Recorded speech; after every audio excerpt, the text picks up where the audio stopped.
अस्सलाम वालेकुम। हम कॉम्प्लेक्स एनालिसिस में आज एक नया टॉपिक स्टार्ट कर रहे हैं और वो एक थ्योरम से हम स्टार्ट कर रहे हैं। रोचीज थ्योरम क्या होता है? आज हम रोचीज थ्योरम की स्टेटमेंट पढ़ेंगे और उसका प्रूफ करेंगे। तो आज के लेक्चर में हम ये सीखेंगे कि रोचीज थ्योरम क्या होता है और उसका प्रूफ कैसे करते हैं। और ये एग्जामिनेशन के हवाले से, एग्जाम के हवाले से बड़ा ही इम्पोर्टेंट है। और सबसे पहले हम देखते हैं कि रोचीज थ्योरम जो है उसकी स्टेटमेंट क्या है। Let f of z and g of z be analytic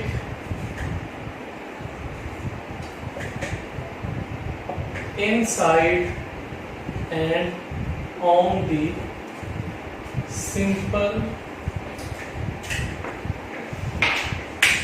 closed curve C। दो फंक्शंस हमने ले लिए, एक हमने कहा कि f of z है, दूसरा g of z है जी। f of z and g of z be analytic inside and on the simple closed curve C। दोनों फंक्शंस हमारे पास एनालिटिक है, इनसाइड भी और on the closed curve C भी, contour पे भी वो एनालिटिक है। एंड अब दो ये जो फंक्शंस हैं, मैं दोनों का मॉड ले रहा हूं।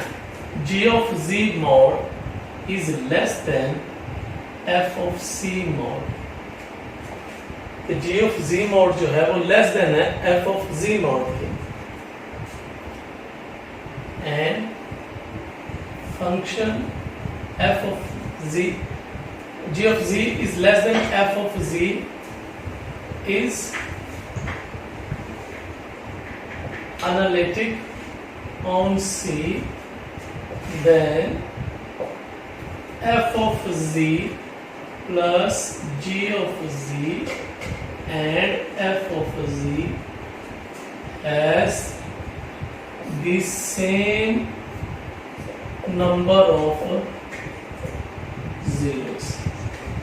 अगर हमारे पास दो फंक्शन एनालिटिक हैं सिंपल क्लोज कंटूर पे और g of z जो है वो स्मॉलर f of z की निस्बत और ये एनालिटिक है हमारे पास, f of z mod की बात हो रही है कि f of z mod अगर एनालिटिक है c के ऊपर, then f of z plus g of z and f of z, ये दोनों जो है ये इन दोनों को प्लस करें और f of z, ये दोनों एक जैसे ही जीरोस रखते हैं फंक्शंस। ये जो हम एनालिटिक f of z की बात कर रहे हैं, तो ये हमारे पास स्टेटमेंट है रोचीज थ्योरम की कि दोनों फंक्शंस अगर एनालिटिक है हमारे पास तो इनसाइड और ऑन साइड भी हैं दोनों। तो हमारे पास g of z less than on c, then f of z plus g of z and f of z has the same number of zero। अब यहाँ पे एक क्वेश्चन है कि हमने जब z mod की बात की है तो हमने कह दिया एनालिटिक है ऑन c पे, तो इसका क्या मतलब है? पहले हम कह रहे थे कि फंक्शन जो है वो एनालिटिक है इनसाइड पे और ऑन द सिंपल क्लोज्ड पे, लेकिन जब जैसे हमने मॉड की बात की तो हमने कहा f of z मॉड जो है वो एनालिटिक है on C पे, और फिर हमने कहा f of z plus g of z और f of z has the same number of zeros inside C।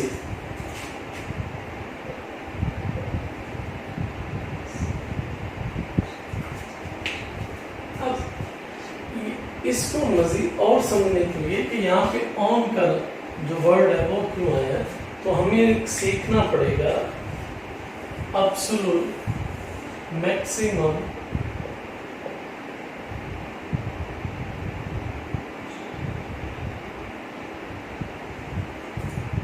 या absolute maximum theorem.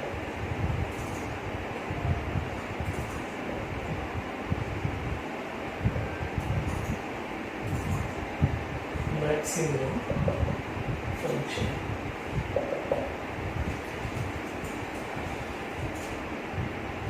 a function is analytic inside and on C. अगर हमारे पास कोई फंक्शन है वो इनसाइड भी analytic है और उसकी बाउंड्री के ऊपर भी एनालिटिक है, तो फिर उसकी दो किस्में आ जाती है। अगर जो हमारे पास function f of z mod है, अगर वो मैक्सिमम वैल्यू दे रहा है,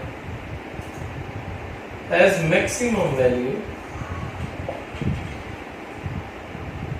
inside C, then implies that f of z is constant।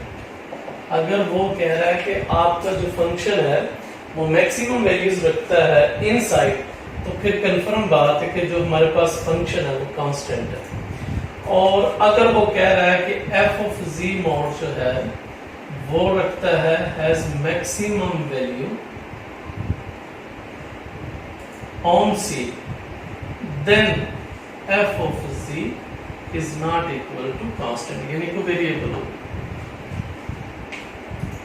आप खुद सोचेंगे, अगर आप कोई कंटूर ले रहे हैं और आपके पास अगर आप मॉड लेते हैं, तो मॉड क्या होता है हमारे पास कि वो आपका ओरिजिन से लेके आपकी बाउंड्री तक का डिस्टेंस होता है, उसको आप मॉड कहते हैं। अगर मॉड जो है वो वेरिएबल है, अब वेरिएबल है तो इसका मतलब ये, अगर तो वो कांस्टेंट है तो फिर तो उसकी वैल्यूज जहां मर्जी पड़ा हुआ है वो एक फिक्स वैल्यूज है। लेट्स सपोज इसकी वैल्यूज आप -5 है, तो फंक्शन की वैल्यूज -5 है, तो मॉड लेंगे तो +5, डिस्टेंस उतना ही रहेगा। लेकिन अगर आपके पास वो वेरिएबल है तो वो लाजमी तौर पे अगर आप मैक्सिमम डिस्टेंस लेना चाह रहे हैं तो वो आपका बाउंड्री पे लाई करना चाहिए, तभी जाके ये डिस्टेंस जो है वो मैक्सिमम बनेगा। अगर वेरिएबल है तो वो फिर जाए उस पे बाउंड्री के ऊपर जाए। अगर तो कांस्टेंट वैल्यूज दे रहा है फंक्शन आपका, तो वो फिर इनसाइड भी होगा तो वो उतनी वैल्यूज ही देगा उसका मॉड जो है। तो इसलिए वो कह रहे हैं कि अगर फंक्शन जो मैक्सिमम वैल्यूज इनसाइड दे रहा है तो फिर फंक्शन जो है वो आपका कोई कांस्टेंट पड़ा हुआ है, और अगर वो मैक्सिमम वैल्यूज बाउंड्री पे दे रहा है तो उसका मतलब ये है कि वो कांस्टेंट नहीं है, वो वेरिएबल है। तो ये हमारे पास स्टेटमेंट है कि एब्सोल्यूट मैक्सिमम थ्योरम की, या इसको आप थ्योरम के तौर पे याद रख लें कि इसकी स्टेटमेंट ये, बहरहाल इसका हम बाद में इसका प्रूफ भी करेंगे। तो सबसे पहले आप ये याद रखें कि number of zeros, number of poles जो हमारे पास हैं उनका आप कंसेप्ट आना चाहिए, फिर ये स्टेटमेंट का आना चाहिए कि अब ये जो वो बयान कर रहा है कि f of z plus z ये एक जितने सेम नंबर ऑफ जीरोस रखते हैं, तो इसका मतलब क्या है ये जरा समझेंगे कि लेट्स सपोज आपके पास जो फंक्शन है वो z है, z7 और लेट्स सपोज +1, और g ऑफ z जो है वो है let's suppose z6 plus z5 plus z3 let's suppose वो 2 है। अब यहां से हमारे पास नंबर ऑफ जीरोस कितने निकलेंगे? 7 नंबर ऑफ जीरोस आएंगे, और यहां से कितने आएंगे नंबर ऑफ जीरोस? ये 6 आएंगे। तो अब कह रहे हैं कि f ऑफ z, अब दोनों को मिला लें, f of z plus g of z, equation क्या बन जाएगी? z7 plus z6 plus z5 plus z cube 2 + 1 3। अब यहां से भी कितने जीरोस निकलेंगे? आप पावर मैक्सिमम 7 है तो 7 निकलेंगे नंबर ऑफ जीरोस। तो यहां से ये कहना चाह रहा है कि अगर आपके पास f ऑफ z के जितने नंबर ऑफ जीरोस हैं और दोनों को फिर ऐड कर लें तो फिर भी वो नंबर ऑफ जीरोस वही रहेंगे। तो ये हमने आज प्रूफ करना है, हमने स्टेटमेंट पे बेस कर ली है काफी। अब हम उसके प्रूफ की तरफ बढ़ते हैं।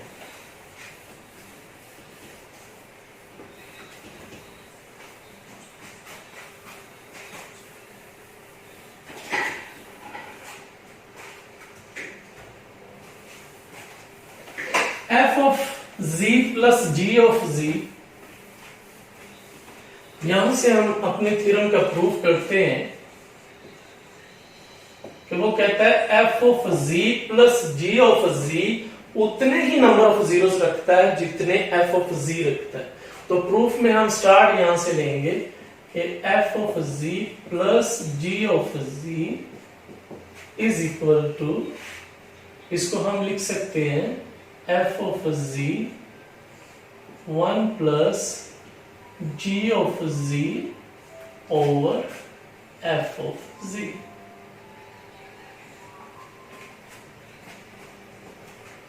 और इसको फर्दर हम लिख सकते हैं f of z into phi of जी।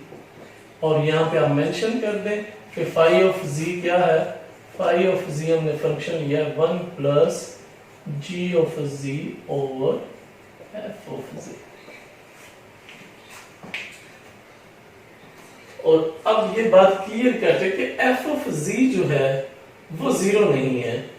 ज़ाहिर है अगर वो जीरो होगा वो तो फिर अनडिफाइन हो जाएगा phi of z. Phi of z के अनडिफाइन होने पे वो तो सारा कुछ मामला ही गड़बड़ हो जाएगा।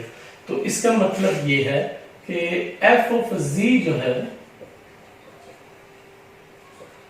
Is not equal to zero. तो ये जीरो नहीं है। अगर ये जीरो नहीं है तो इसका मतलब है फाई ऑफ जी में पोल्स नहीं निकलेंगे, क्योंकि जो बटे के नीचे अगर कुछ जीरो होगा तो तभी पोल्स निकलेंगे, तो इसमें पोल्स नहीं आएंगे। एक तो बात ये है। तो हम अब इसको डिफरेंशिएट करने लगे हैं। इसको नाम रख लें कोई नंबर 1 का डिफरेंशिएटिंग, और इसको कोई नाम रख लें 2 का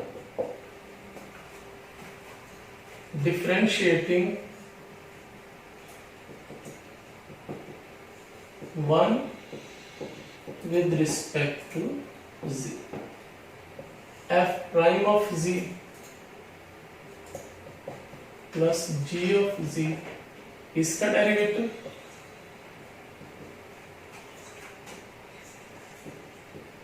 f of z phi of z इसका डेरिवेटिव।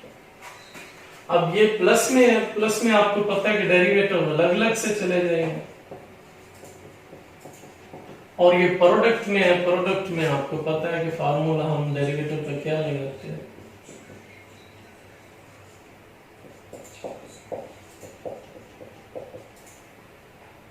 यहां तक काम आ गया।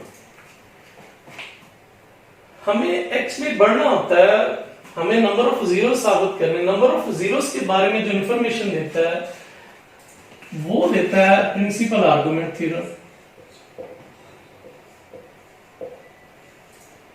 प्रिंसिपल आर्गुमेंट थ्योरम ये है कि आपके पास 1/2 pi iota function of derivative of function of z is equal to n minus p। तो ये इंफॉर्मेशन देता है। तो हमने क्योंकि जीरोस की तरफ बढ़ना है, हमें तो जीरो से गरज है, तो जीरोस के लिए हमें प्रिंसिपल आर्गुमेंट थ्योरम लगाना पड़ेगा। प्रिंसिपल आर्गुमेंट थ्योरम लगाएंगे, वहां से हम n की वैल्यूज निकाल लेंगे। अब इसका डेरिवेटिव तो ये पड़ा हुआ है कि फंक्शन का डेरिवेटिव f ऑफ z का g ऑफ z का, लेकिन अगर डेरिवेटिव ऊपर पड़ा हो तो नीचे उसके फंक्शन आना चाहिए, तभी जाके हम प्रिंसिपल आर्गुमेंट थ्योरम लगा सकते हैं ना। नीचे फंक्शन आए तो अब हम फंक्शन बनाने के लिए अब इसका फंक्शन क्या बनेगा कि f ऑफ z, अब उसका डेरिवेटिव ऊपर पड़ा हो, g ऑफ z डेरिवेटिव है तो g ऑफ z इस साइड पे भी डिवाइड कर दिया और हमने इस साइड पे भी डिवाइड कर दिया। दोनों साइड से हमने इसे डिवाइड कर दिया। लॉजिक क्या, क्यों डिवाइड किया, वो सारा थ्योरम है हमारे पास कि फंक्शन का डेरिवेटिव अगर आपके नोमिनेटर में पड़ा हुआ है तो फंक्शन इटसेल्फ डिनोमिनेटर में होना चाहिए। तो डिनोमिनेटर में वो हमने फिर डिवाइड कर दिया, इस साइड से भी और इस साइड से भी। तो ये तो मामला ठीक है, यहां तक हो गया। अब ये जो हमारे पास राइट साइड है इसको थोड़ा सा रीअरेंज कर लेते हैं।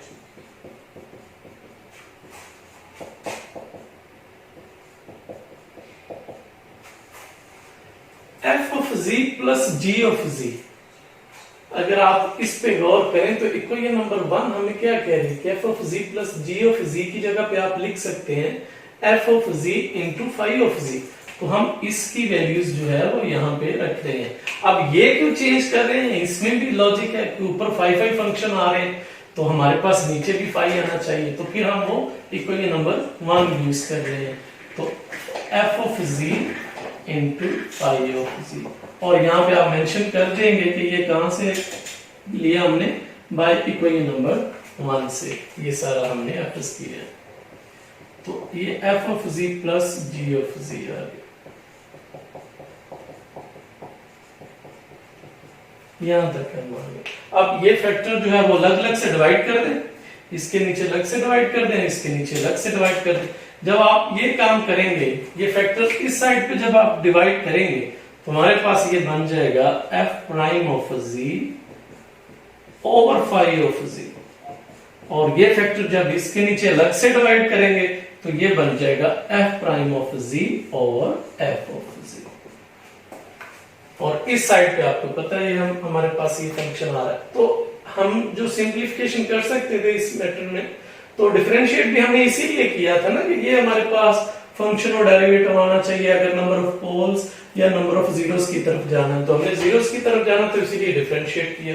फिर हमने डिवाइड भी उसी को देखते हुए किया कि वो फंक्शन आए। तो फिर हमने यहाँ पे फाइव लेके आए, बाई इक्वेशन नंबर 1 से अलग अलग से डिवाइड किया, तो हम यहाँ तक पहुंच गए। आगे हम बढ़ते हैं। जब यहाँ पे आ गए तो बस फिर एक ही तकनीक रह गई है कि इंटीग्रल लगाना है और 1 ओवर 2 पाई आयोटा से मल्टीप्लाई करना है, फिर हम रिजल्ट यूज कर लेंगे। तो अगला हमारा काम ये है।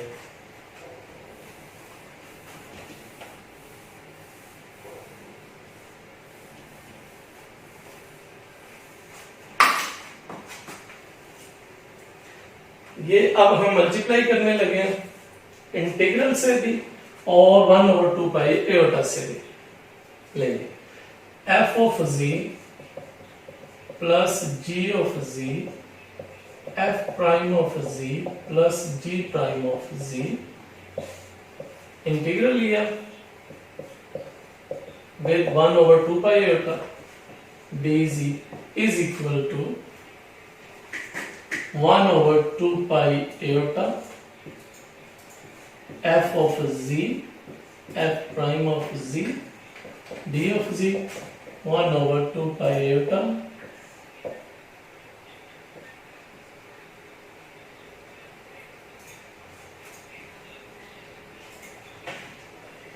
phi of z phi prime of z। ये आप इसको पहले लिख लेंगे, उसको लिख लें, उससे कोई फर्क नहीं। ये इक्वेशन नंबर हमारी 3 आ गई। तो ये तो हमने वैसे एक थ्योरम का रिजल्ट लिखा होगा। ले जी, हम इक्वेशन नंबर 3 तक पहुंच गए हैं। अगर आप इसी तरह कॉमन लेके कैंसिलेशन करेंगे तो हम प्रीवियस इसी पे चले जाएंगे।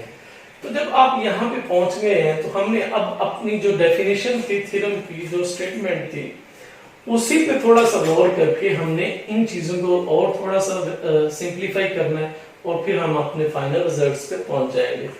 तो हमारे डेफिनेशन में ये था, सिंस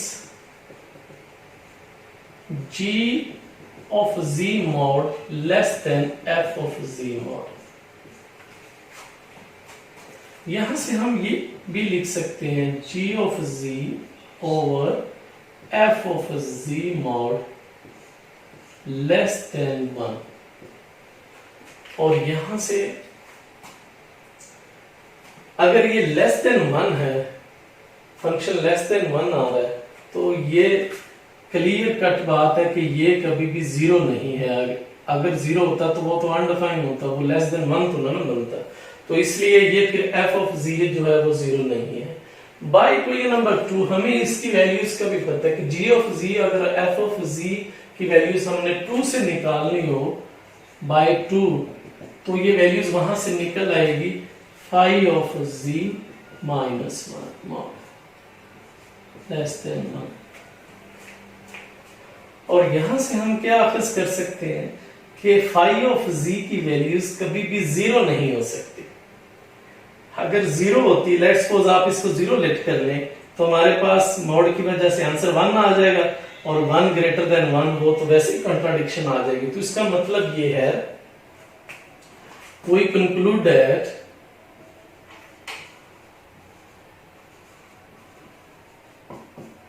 हम ये अखज़ कर सकते हैं कि फाई ऑफ z जो है वो 0 नहीं है। अगर फाई ऑफ z 0 नहीं है तो इसका मतलब डिनोमिनेटर अगर आपका 0 नहीं है तो आपके पोल्स नहीं निकल सकेंगे। तो आपके पोल्स नहीं निकल सकेंगे तो फिर आप, इसका मतलब ये है कि वो हर जगह ही एनालिटिक है आपका फंक्शन। अगर आपका फंक्शन हर जगह ही एनालिटिक है तो कॉशी जो हमारे पास इंटीग्रल थ्योरम है कि अगर फंक्शन हर जगह ही एनालिटिक है तो वो इंटीग्रल 0 के इक्वल आ जाता है। तो इसका मतलब ये है अगर ये 0 नहीं है तो this implies that phi of z, phi prime of z, d of z is equal to 0। ये हमें किसने बताया? बाय कॉशी इंटीग्रल थ्योरम कि अगर फंक्शन आपका 0 नहीं है तो इसका मतलब यह है कि फंक्शन एनालिटिक है, और फंक्शन अगर एनालिटिक है everywhere on and within the C, then by Cauchy integral theorem this integral is equal to 0। अगर ये इंटीग्रल इक्वल टू 0 हो गया तो इक्वेशन नंबर 3 बिकम्स एज, फिर हमारे पास इक्वेशन नंबर 3 जो है वो बन जाएगी हमारे पास कुछ इस तरह से। यहां पे इक्वेशन नंबर 3 जो है वो हमारे पास आ जाएगी, यानी इसकी वैल्यूज को जब हमने पुट किया इक्वेशन नंबर 3 में तो हमारे पास वैल्यूज आ गई 1/2 pi eta integral C F of ji plus ji of ji F prime of ji plus ji prime of G D of ji is equal to, ये 0 होने के बाद ये हमारे पास आ गया 1/2 pi eta F of ji F prime of G D G. यहां तक का मान। तो अब बाय प्रिंसिपल आर्गुमेंट थ्योरम हमारे पास जो प्रिंसिपल आर्गुमेंट थ्योरम है कि अगर फंक्शन ऊपर डेरिवेटिव पड़ा हुआ है तो हम लिख सकते हैं n माइनस p, यानी number of zeros minus number of poles. तो हमें तो वैसे 0 से कंसर्न है, पोल से कंसर्न नहीं है। तो इसका मतलब ये है कि हमारे पास यहां से निकल आया by the principle of number argument principle n1, वो पोल आपके 0 बना दी, minus is equal to n2, ये नंबर ऑफ पोल्स।